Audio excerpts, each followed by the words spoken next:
Hello, folks, and welcome to the Counting Sheep podcast, episode 30. My name is Ruth. I'll be your host, and my podcast is about all things fibery that I get up to here on my sheep farm in Vermont, mostly crocheting, knitting, and spinning, hand spinning yarn.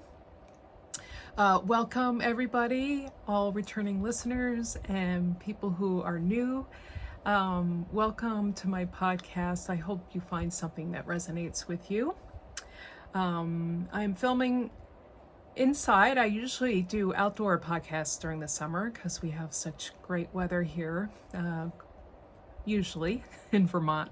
But today it seems like it's in and out rain and it's really not sure what it wants to do. So I'd rather not take a chance with the equipment and decided to podcast where I do my podcasting indoors.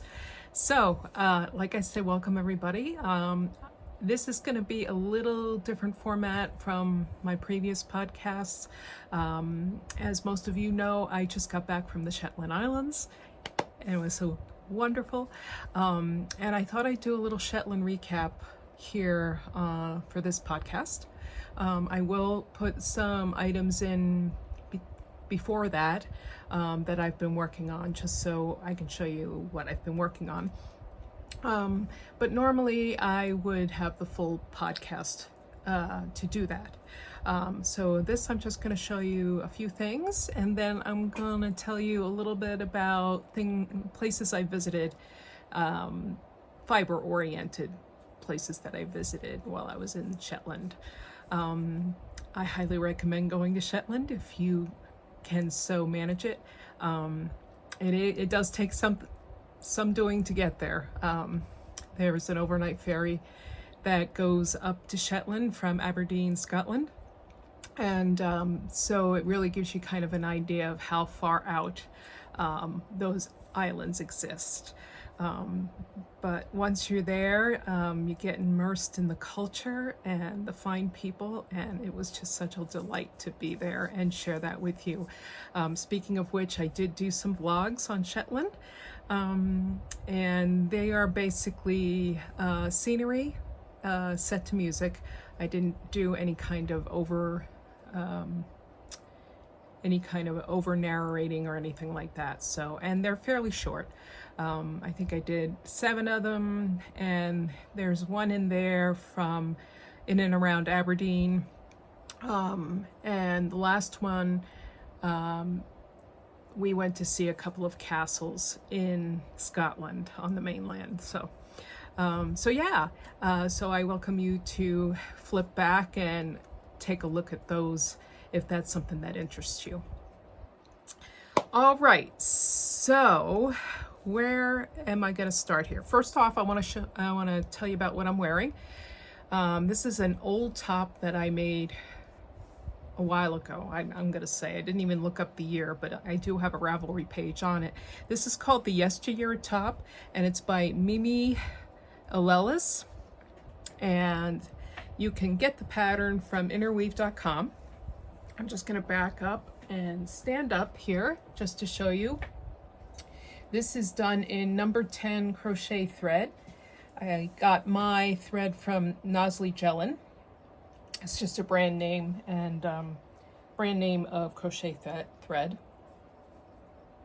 And you can actually see on the bottom, it's got a nice little edging there and a bit of an edging on the top as well here and on the sleeves.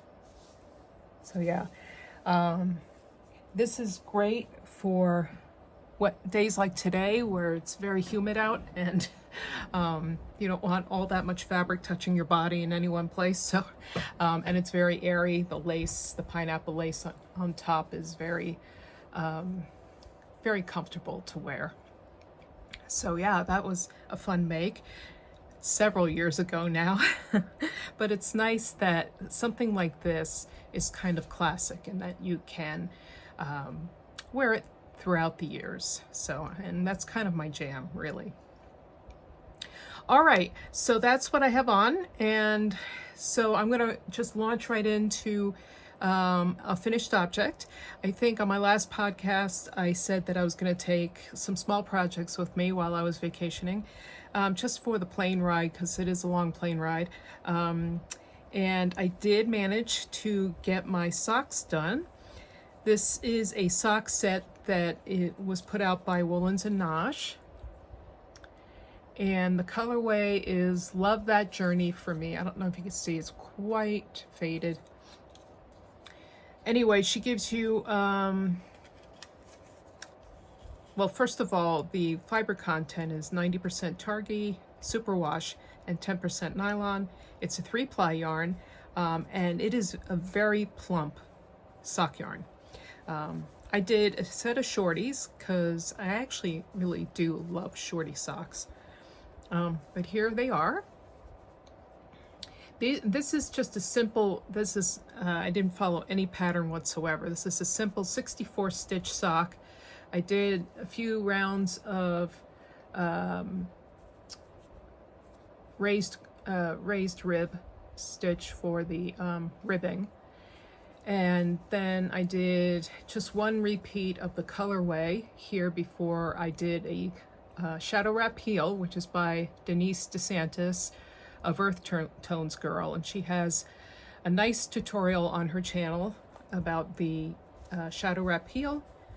And then I just went round and round and round for the foot until I got to about 1.5 inches above my longest toe, and then I kind of did a wedge toe as well there. So yeah, it was a lot of fun. I had these started before I left for Shetland, and I do my socks 2 at a time on a really long circular needle, simply because that's the way they're going to get done, and if I don't do them that way, they won't get done. So but I like this heel. It folds up very nicely, and it does fit my foot very well. So yeah, so those are kind of my vanilla, no pattern socks, shorty socks for the summer from Woolens and Nosh sock yarn. It is woolensandnosh.com. I'm not sure actually that she has this colorway anymore. She changes up her colorways fairly frequently, so, but it's worth a look to see if she has it available. So that's my only finished object for this podcast. But as you know, I have so much on the go as it is. So I wanted to show you something that I got the yarn for back in February. And I think I did mention and share with you that I wanted to make a pair of joggers, specifically a pair of crochet joggers. And this is by one of my favorite designers, and her name is Courtney Clark, and she is her business name, or her designer name, is Tinderbox, and these are what those look like, the Janie joggers. I do plan on modifying these a little bit. I don't know if you can see in the picture, there's not only these pockets up here, but she has pockets on the side, almost like a pair of cargo pants.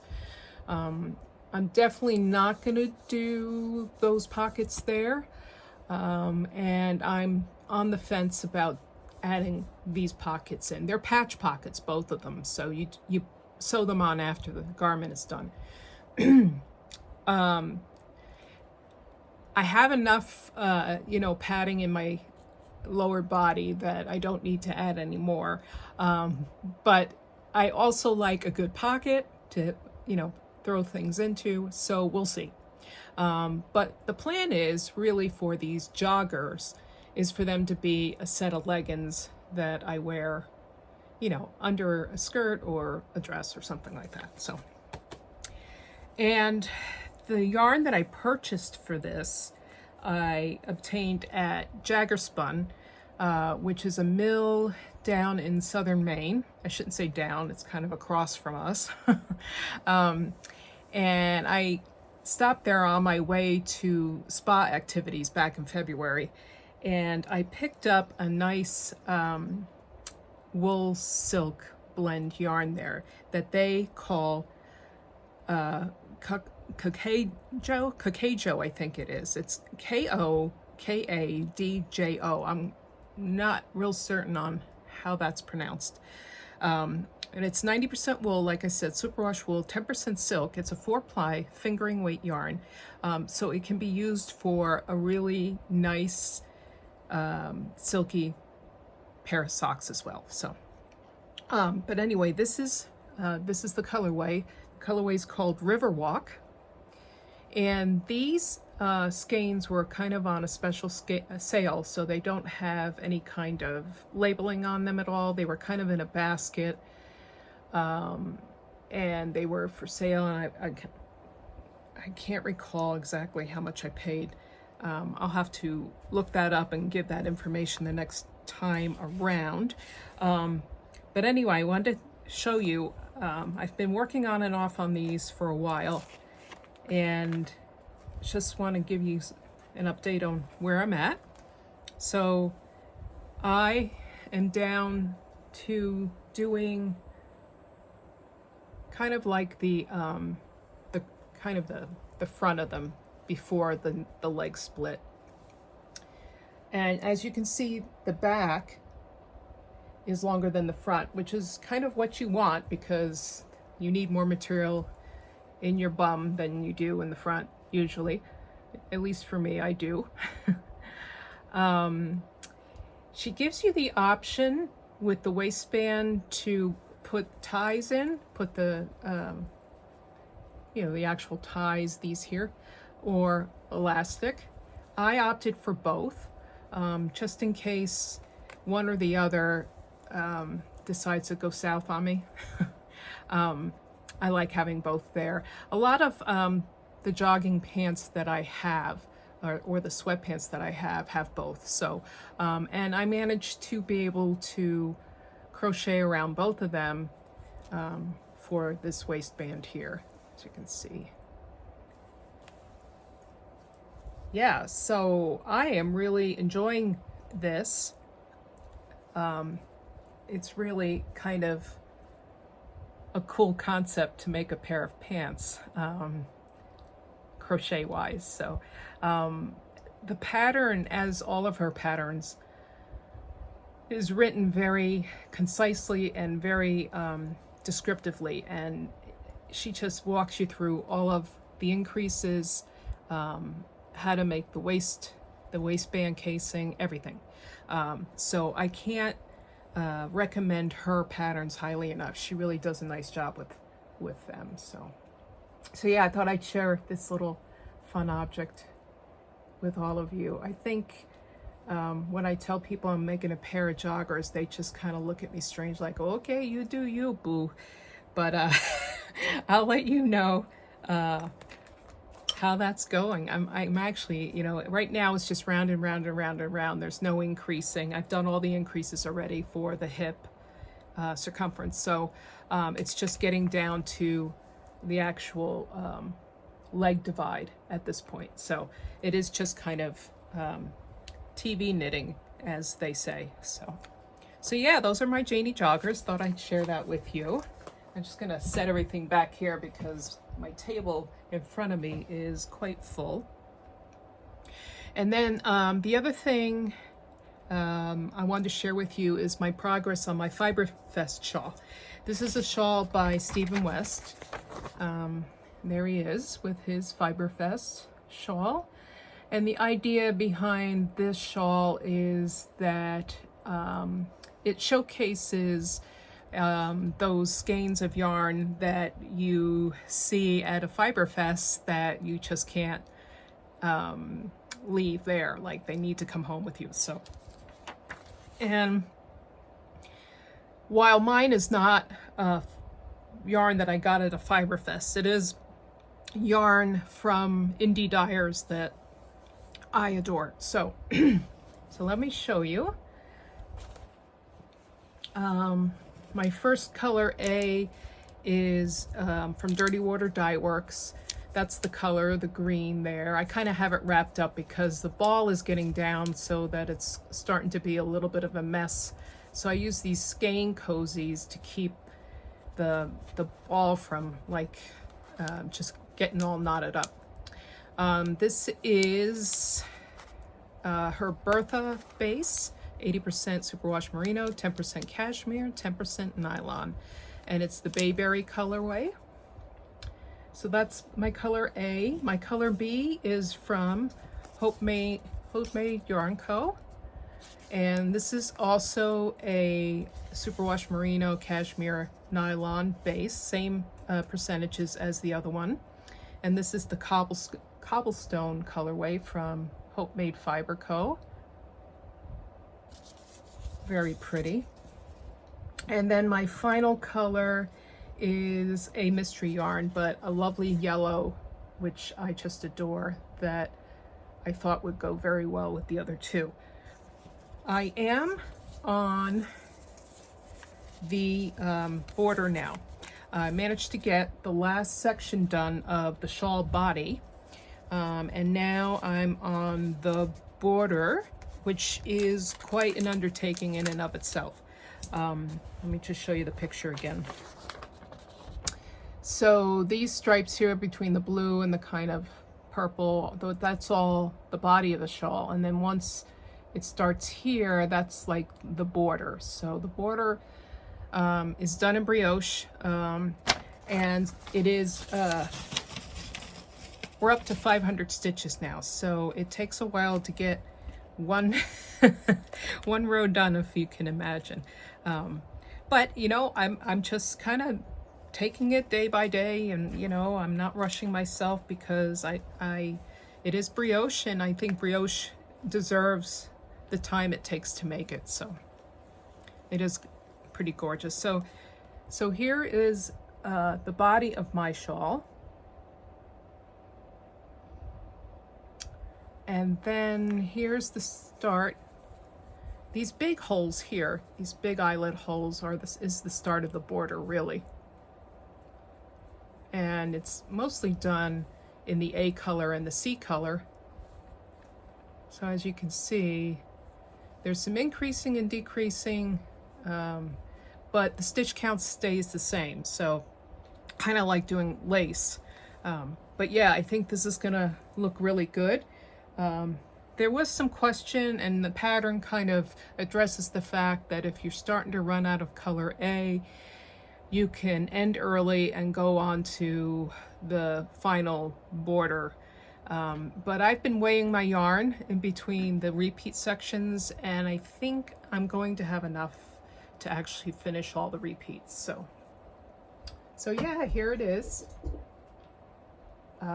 Not making you any promises. I'm hoping to be done by the next time I podcast, but if not, you know, I'll show you where I'm at. So yeah, this is a commitment. It's been fun, but it's almost like a sweater commitment, I think. So and the fact that, you know, I didn't bring it to Shetland with me was like, I felt like I was picking up a whole brand new project once I got back. So but it's easy to put down and pick up as long as you mark your progress on the pattern, which I highly recommend you do, especially with brioche. That way you really do know where you're picking up and leaving off. So yeah, that would be my big caveat there for any of, I think, Stephen West shawls. He likes to incorporate a lot of brioche in his patterns and his designs. So all right, and then finally, here's another FO, which I should have put at the beginning. If you recall, I was kind of doing Tour de Fleece before I left, even though I wasn't going to be able to really finish out spinning for Tour de Fleece since I left the country, essentially. And I toyed with the idea of taking a drop spindle with me on vacation, and then I just decided I didn't want to risk it getting broken in my luggage, and so I left it home. But this is something I did on my wheel, specifically my Lendrum wheel, And I talked about this before. This is from a thin lamb's wool, a local thin sheep, not one of mine. And I managed to get the whole thing spun up and plied, and I blocked all the yarn as well. And I've got these 3 skeins here and then these 3 little ones here. It's this lovely brown color, and I just adore that color. Kind of a Morit type shade. But anyway, I have about, this worked up to be about a, like a sport weight yarn, 2-ply, and I have about 253 yards of it. So I am on the hunt for a pattern that uses 450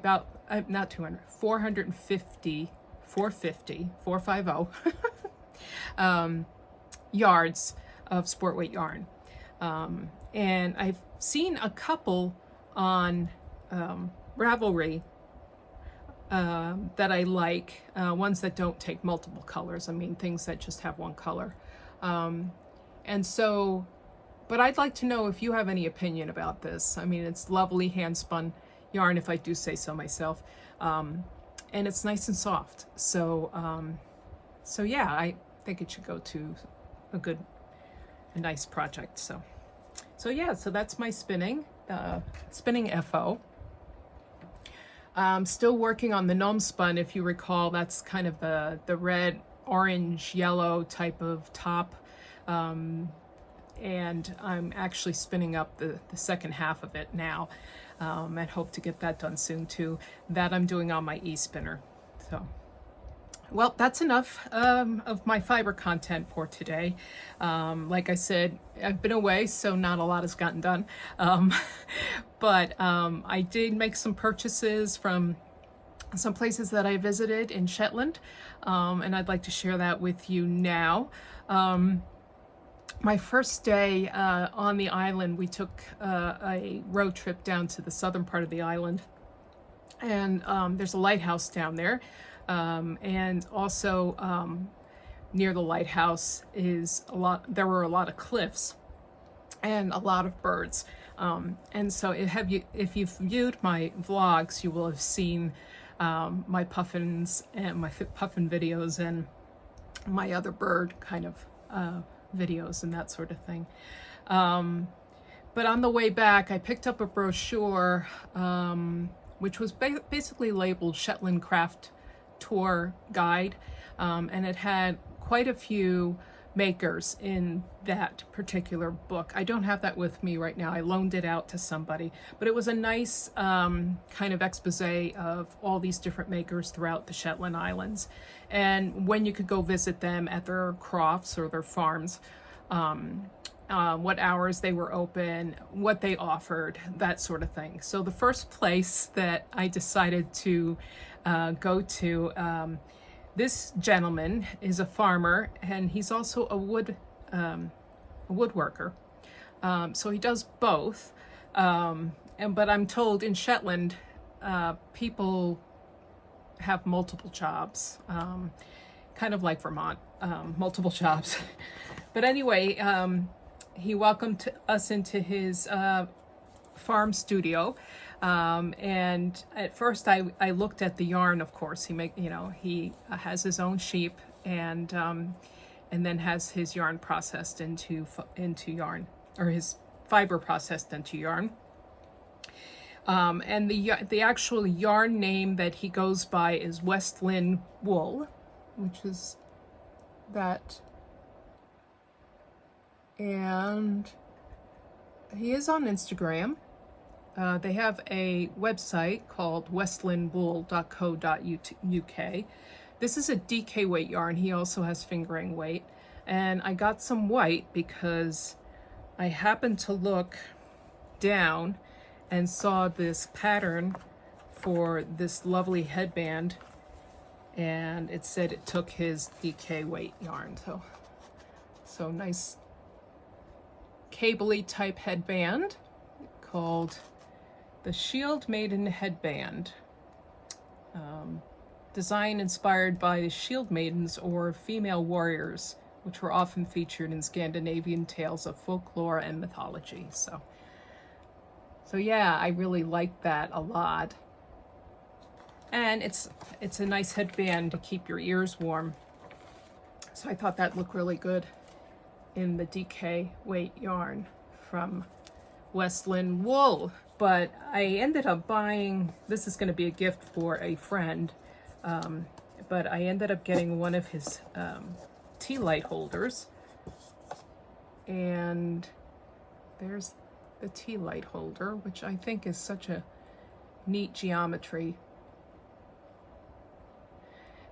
And his woodworking business goes by this name, which is Paperwork. I believe that's how you pronounce that. Yeah, Paparwark. Paperwork. So yeah, and he gave me a nice little container to put it in, and it stayed nice and safe because that's really thick cardboard there. It didn't undergo any kind of damage in traveling, so that was great, I thought. Yeah, so that was my first kind of fibery stop. My husband is a woodworker, so he was very interested, as you can imagine, in this gentleman's woodworking talents. And I regret that I didn't get his name. I believe his name is in that brochure, which I had loaned out to somebody. So, but you can find him on the internet. So that was my first stop of fibery business. And if you've seen my vlogs, you know that I went to both the Shetland Museum and Archives and then the Shetland Textile Museum, which are both in Lerwick, which is the biggest town on the island. It's the biggest population center on the island, and that's where the ferry comes in. But while I was at the Shetland Textile Museum, I met two lovely ladies who were there minding the museum. And they were actually taking an inventory from crafters from all over the Shetland Islands. So they have the whole bottom room of the museum, almost the whole, well, half of the bottom of the museum is a very small shop, but it was chock full of yarn, sweaters, buttons, all sorts of fibery type things, even fiber, raw fiber. But when I was there, I decided that there was a maker in that brochure book of mine that I knew we weren't going to be able to get to. She was way north, and just with the amount of time we had, I kind of figured we weren't going to get up that far to see her. But she makes buttons, and she happens to have some there at the Textile Museum for purchase. So these are the buttons. There. So these are pottery buttons, and these are made by Sharon McGeady of North House in North Row, Shetland. Yeah, and these were the last ones at the museum. Popular item. So I just grabbed them up because I just don't have anything like this at all. And these might be going on a project that I purchased a pattern for, which I will show you in a minute. So yeah, the Shetland Textile Museum was just a wonder in and of itself. It was just lovely. And while I was there, I was able to knit 5 rows onto a scarf that is being knitted on by all visitors to the Shetland Textile Museum. And when I asked the ladies downstairs, I said, gee, this thing's getting really long. One of my vlogs, I kind of showed the whole basket full of this scarf. And the lady said, I said, what are you going to do with this thing? What are you going to do with it? And she says, oh, we thought about wrapping it around the outside of the building. She said, they were very funny. I liked talking to them a lot. They had quite cute sense of humor. So, so staying in Lerwick, I also, I of course went to Jameson's of Shetland. They have a little store in Lerwick. And there I purchased this bag here because I just wanted something with the Jameson's of Shetland logo on it. So I thought it would make a very nice, small craft bag. So Jameson's of Shetland. I also like the design on it too, of course. And then here is the vest that I think the buttons would look very good on. And I saw this. I'm not going to attempt to even pronounce the name of this vest, but I will show you. It's a mixture of cabling on the bottom and then the color work at the top. And it is made out of Jameson's of Shetland. Did I buy the yarn for it there? No. Because A, we had very limited space to bring stuff back, and B, I can get Jameson's here at the Woolly Thistles. So I opted to just go for purchasing the pattern and then getting the wool when it suits me. So, but I thought it was really nice. And then, with the top, you don't have to always go with the colors of the pattern. You can just pick what you like and what fits into your wardrobe best. So yeah, that was Jameson's of Shetland in Lerwick. And then of course I also went to J&S, and they are also in Lerwick. So that's Jameson's and Smith. Jameson and Smith, excuse me. And there I managed to get a couple more patterns as well. I'll just show you real quick. This is called the Bluebell sweater. Kind of simple, but it kind of grabbed me. And then, this is done in their lace weight too. Whew. Lots of knitting there, done in the lace weight. And then of course, I grabbed this one. This is called the Roosty Tank Top. Very pretty color work vest. Yeah, and that is done in J&S. They're 2-ply, I believe. Yep, they're jumper weight. Yeah, and I can get this yarn here too in the States. So, yeah, I'm gonna wait on those until such time I feel as though I can have the time to do that. So, and then I also saw this there at J&S called a Shetland pattern book. And this is published by the Shetland Times right there in Lerwick. And it just is a whole pattern, a whole book full of Shetland type patterns, the graphs for the patterns. So I thought that was a good reference to get. And it comes from Shetland, so you could probably get it, wherever, but I thought, when in Shetland,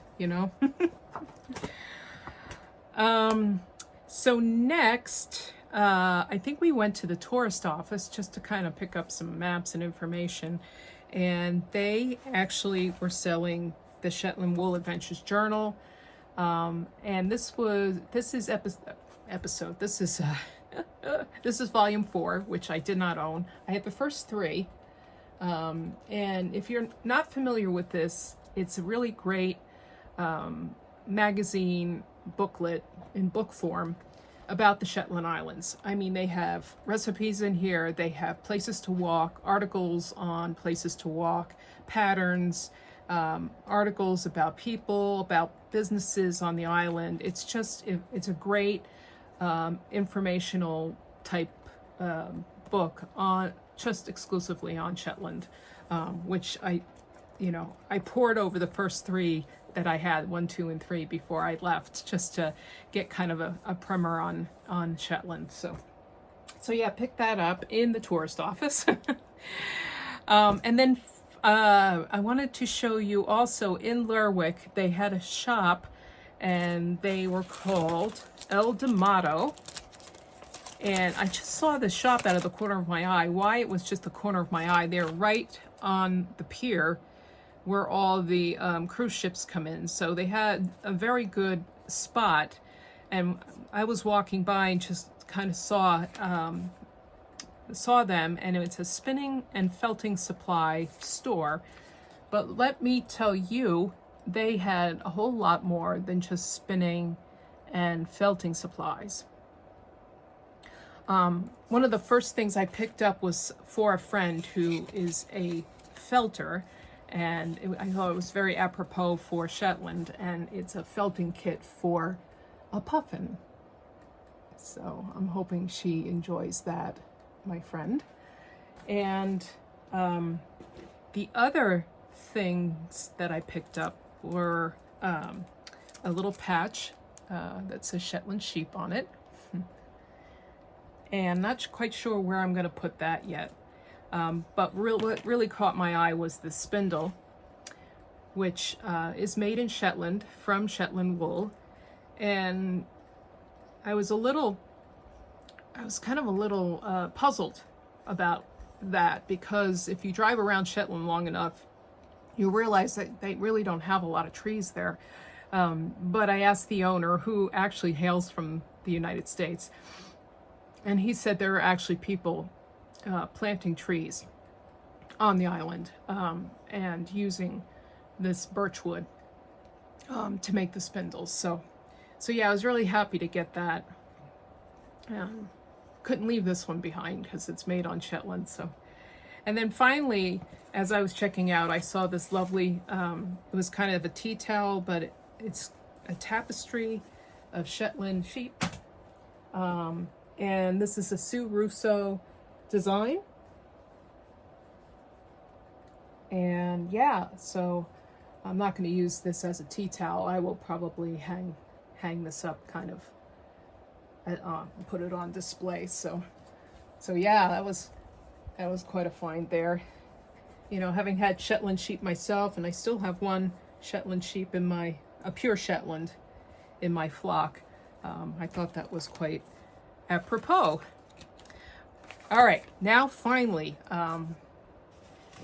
the last kind of croft that we visited was she's a designer, and she has her own wool line, and her name is Donna Smith. From her wool line is called Langsoon, and she has a whole book of 10 patterns. So this is her book. I picked that up while I was there. It was nice. We were kind of rushing to get there because we were kind of coming from a distant place on the island. And as you can imagine, a lot of the roads in Shetland are single tracks, so you have to kind of give people the right of way ahead of time, and so it slows you down a little bit getting from point A to point B. But still, you know, it just adds to the character of the place. Anyway, this is Donna Smith's book, Langsoon, a Shetland Yarn. She lives right on her croft, 10 modern knitting patterns inspired by my island life.